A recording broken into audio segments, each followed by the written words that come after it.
இது மகிமை நேரம். கர்த்தரும் இரட்சகருமாகிய இயேசு கிறிஸ்துவின் ஈடிணையற்ற நாமத்தில் மகிமை டிவி நேயர்களை நான் வாழ்த்துகிறேன். இந்த நாட்களிலும் ஜெபம் என்பதை குறித்து நாம் தியானித்து வருகிறோம். நம்முடைய தேவன் ஜெபத்தை கேட்கிற தேவன். நம்முடைய ஜெபம் கேட்கப்பட வேண்டும் என்றால் நாம் எப்படி ஜெபிக்க வேண்டும், வேதத்திலிருந்து சில நெறிமுறைகளை நாம் தியானிக்கும்படியாக நாம் கடந்து வந்திருக்கிறோம். முதலாவதாக தேவனுடைய சித்தத்தின்படி நான் ஜெபிக்க கற்றுக்கொள்ள வேண்டும்.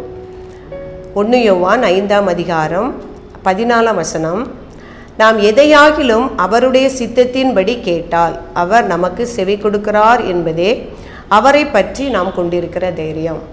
நம்ம எதை வேணும்னாலும் அவருடைய சித்தத்திற்கு ஒப்பு கொடுத்து நாம் ஜெபிக்கும் பொழுது நம்முடைய ஜெபம் நம் கேட்கப்படும். நாம் ஜெபிப்பதற்கு மாதிரியாக நம்ம இயேசு கிறிஸ்துவையே நம்ம எடுத்துக்கொள்ளலாம். தேவனுடைய சித்தத்தை நிறைவேற்றும்படியாக இயேசு கிறிஸ்து இந்த உலகத்தில் வந்தார். அந்த உலகத்தில் அவர் எல்லா இடங்களிலும் ஜெபிக்கும் பொழுதும் தேவனுடைய சித்தத்திற்கு ஒப்பு கொடுத்து நான் ஜெபித்ததை நான் பார்க்க முடியும். அந்த கடைசி நேரங்களிலும் கூட அவருடைய சித்தத்தின்படி அவர் சிலுவைக்கு தன்னை அர்ப்பணித்த பின்பு முந்தின நாள் இரவு அந்த கெத்செமனே தோட்டத்தில் ஜெபிக்கும் பொழுது, ஆண்டவரே, இந்த பாத்திரம் என்னை விட்டு நீங்க கூடுமானால் நீங்கட்டும், ஆனாலும் என்னுடைய சித்தம் அல்ல, உம்முடைய சித்தத்தின்படியே ஆகட்டும் என்று வேண்டிக் கொண்டார் என்று நாம் பார்க்கிறோம்.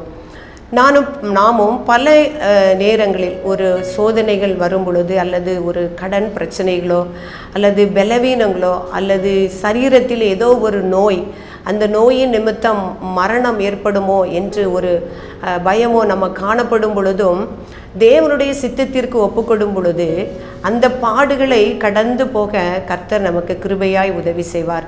ஒருவேளை அந்த பாடுகள் நமக்கு வருவது அவசியமாக கூட இருக்கலாம். அதனால் ஒவ்வொரு காரியங்களையும் குறித்து, ஆண்டவரே, இது நீங்கள் கூடுமானால் நீங்கட்டும், ஆனாலும் கர்த்தாவே உம்முடைய சித்தத்தின்படி ஆகட்டும், தம்முடைய பிள்ளைகளை குறித்த காரியமானாலும் படிப்பு குறித்த காரியமானாலும் நான் ஜெபிக்கும் பொழுது, தேவனுடைய சித்தத்திற்கு ஒப்பு கொடுத்து ஜெபிக்கும் பொழுது அவர் நமக்கு நன்மையானதை செய்ய உண்மை உள்ளவராக இருக்கிறார். இயேசுவினிடத்தில் அவருடைய சீஷர்கள் வந்து கேட்கும் பொழுது, இயேசுவே, நீங்கள் யோவான் அவருடைய சீஷர்களுக்கு ஜெபிக்க கற்றுக் கொடுத்தது போல நீங்களும் எங்களுக்கு கற்றுக் கொடுங்கள் என்று வேண்டிக் கொண்டார்கள். அப்பொழுது தான் இயேசு கிறிஸ்து சீஷர்களுக்கு பரமண்டலத்தில் இருக்கிற பிதாவே, உம்முடைய நாமம் பரிசுத்தப்படுவதாக என்று ஜெபிக்கிற ஜெபத்தை அவர்களுக்கு கற்றுக் கொடுத்தார். அதிலும் சொல்கிறாரு, உம்முடைய சித்தம் பரலோகத்தில் செய்யப்படுவது போல பூமியிலையும் செய்யப்படுவதாக என்று. நீங்கள் அவருடைய சித்தத்திற்கு ஒப்பு கொடுத்து ஜெபியுங்கள். அவருடைய சித்தம் அங்கே பரலோகத்தில் செய்யப்படுவது போல இந்த இடத்திலும் பூலோகத்திலும் உங்களுடைய சித்தம் நிறைவேறட்டும் என்று ஜெபிக்க வேண்டும் என்று அவர் சொல்லியிருக்கிறார். மார்க்கு 3ஆம் அதிகாரம் 35ஆம் வசனத்தை பார்க்கும் பொழுது, இயேசு கிறிஸ்துவை பார்க்க அவருடைய தாயாரும் அவருடைய சகோதரரும் வரும் பொழுது இயேசு கிறிஸ்து சொல்லுகிறாரு, எவன் தேவனுடைய சித்தத்தின்படி செய்கிறாரோ அவரே என்னுடைய தாயும் சகோதரனும் சகோதரியுமாய் இருக்கிறார்கள் என்று சொல்லுகிறார். அப்போ அவருடைய சித்தத்தின்படி செய்வதையும் அவருடைய சித்தத்தின்படியே வேண்டிக் கொள்வதையுமே இயேசு கிறிஸ்து விரும்புகிறார். அதே தான் நமக்கும் கற்றுத்தருகிறார். நீ வேண்டிக் கொள்ளும்போது தேவனுடைய சித்தம் நிறைவேறட்டும் என்று நீ வேண்டிக்கொள் என்று. அதே போல் நாம் ஜெபிக்க முடியாத பலவீனங்களிலே இருக்கும் பொழுது ஆவியானவர் நமக்கு உதவி செய்கிறார். நாம் எப்படி ஜெபிக்க வேண்டும் என்று, அதாவது நாம் வேண்டிக் கொள்ள வேண்டியது இன்னதென்று அறியாத பொழுது பரிசுத்த ஆவியானவர் தாமே வாக்கு கடங்கா பெருமூச்சோடு நமக்காக வேண்டுதல் செய்கிறார். அந்த பரிசுத்த ஆவியானவரும் வேண்டுதல் செய்யும் பொழுது ரோமர் 8ஆம் அதிகாரம் 27ஆம் வசனத்தில் வாசிக்கும் பொழுது, ஆவியானவரும் தேவனுடைய சித்தத்தின்படியே பரிசுத்தவான்களுக்காக வேண்டுதல் செய்கிறார். இப்போ ஆவியானவரும் நம்முடைய பலவீனங்களில் நமக்கு உதவி செய்கிறார். நம்ம வேண்டிக் கொள்ள வேண்டியது இன்னதென்று அறியாது இருக்கும் பொழுது நமக்காக வேண்டுதல் செய்கிறார். அவரும் தேவனுடைய சித்தத்தின்படி பரிசுத்தவான்களுக்காக வேண்டுதல் செய்கிறார்.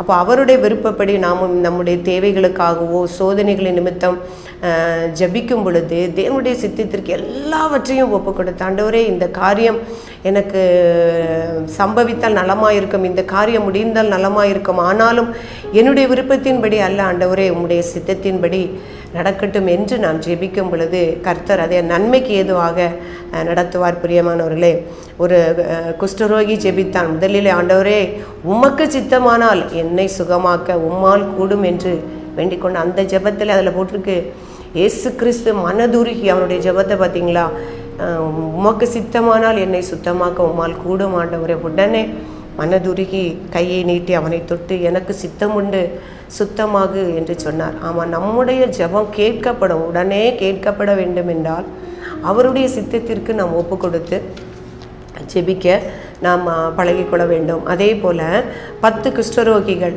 அந்த ஒருமித்து அவர்கள் தேவனை நோக்கி கூப்பிடுறார்கள். ஆண்டவரே எங்களுக்கு இறங்கும் என்று அவர்கள் வேண்டிக் கொண்ட பொழுது அவர்கள் வேண்டுதலை கேட்டு உடனே அவர்களுக்கு சுகம் கொடுத்தார் என்று நாம் வாசிக்கிறோம். அதே பிரியமானவர்களே, நாமும் ஜெபிக்கும் பொழுது அவருடைய கிறிஸ்துவானவர் ஜெபித்தது போல, பரிசுத்தவான்கள் ஜெபித்தது போல, பரிசுத்த ஆவியானவர் ஜெபித்தது போல ஒவ்வொரு நேரத்திலும், நம்முடைய சோதனை நேரத்திலும், பலவீனங்களின் மத்தியிலும், நம்முடைய குடும்ப காரியங்களுக்காக நாம் ஜெபிக்கும் பொழுது தன்னுடைய சுய ஞானத்தினாலோ சுய பலத்தையோ நம்பி இராமல் தேவனுடைய சித்தத்திற்கு ஒப்பு கொடுத்து ஜெபிக்கும் பொழுது அவர் நமக்கு நன்மையானதை தருவார். நம்முடைய பூமியில் உள்ள தகப்பன்மார்கள் நம்முடைய பிள்ளைகளுக்கு கேட்கும் பொழுது அவர்கள் அப்பம் கேட்டால் நான் கல்லை கொடுப்பானோ என்று, மீனை கேட்டால் பாம்பை கொடுப்பான். நம்முடைய பிள்ளைகள் நமக்கு கேட்கும் பொழுது நம்முடைய பிள்ளைகளுக்கு நல்ல ஆகாரத்தை கொடுக்கணும், நல்ல உணவை கொடுக்கணும், நல்ல படிப்பை கொடுக்கணும் என்று நம்ம ஒரு சாதாரண தகப்பனாகிய நாம் நம்முடைய பிள்ளைகளுக்கு நல்ல ஈவுகளை கொடுக்க அறிந்திருக்கும் போது பரமபிதா நமக்கு நன்மையானதைகளை தருவது அதிக நிச்சயம் அல்லவா என்று இயேசு கிறிஸ்துவே சொல்லியிருக்கிறார். நீங்கள் உங்களுடைய பிள்ளைகளுக்கு நல்ல ஈவுகளை கொடுக்கும்போது உங்களுடைய பரமபிதா உங்களுக்கு நன்மையான ஈவுகளை தருவது அதிக நிச்சயம் என்று சொல்லியிருக்கிறார். அவருடைய சித்தத்திற்கு ஒப்பு கொடுத்து நாம் ஜெபிக்கும் பொழுது நம்முடைய ஜெபம் நிச்சயமாக கேட்கப்படும். பிரியமானவர்களே, அப்படிப்பட்ட கிருபையை தேவன் ஒவ்வொருவருக்கும் தரும்படியாக நான் ஜெபிப்போம்.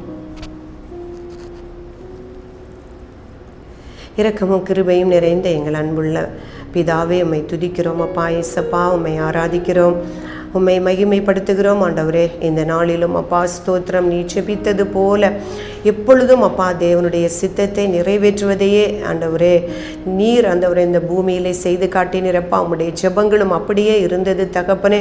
அதே நாங்கள் பின்பற்றி கர்த்தாவே ஸ்தோத்திரம் அப்பா, எல்லா ஜெபங்களையும் அப்பா உம்முடைய நாமத்திற்கு ஒப்பு கொடுத்து தேவனுடைய சித்தத்திற்கு ஒப்பு கொடுத்து ஜெபித்து ஆண்டவரே உம்மிடத்திலே நாங்கள் கிருபைகளை பெற்றுக்கொள்ளவும், எங்களுடைய ஜெபங்கள் கேட்கப்படவும், நன்மையான ஈவுகளை நாங்கள் பெற்றுக்கொள்ளவும் எங்கள் ஒவ்வொருவருக்கும் கிருபையும் பலத்தையும் ஞானத்தையும் தேவரே நீர் கொடுக்கும்படியாய் நாங்கள் ஜெபிக்கிறோம். இந்த வார்த்தைகளை தேவன்தாமே நீர் ஆசீர்வதியும் அப்பா. அந்த தியானத்தை தேவன்தாமே ஆசீர்வதியும். எங்கள் குறைகளை எல்லாம் மன்னியும். எங்களை தாழ்த்துகிறோம், ஒப்பு கொடுக்கிறோம். இயேசு கிறிஸ்துவின் இனிதான நாமத்தில் ஜெபிக்கிறோம் நல்ல பிதாவே.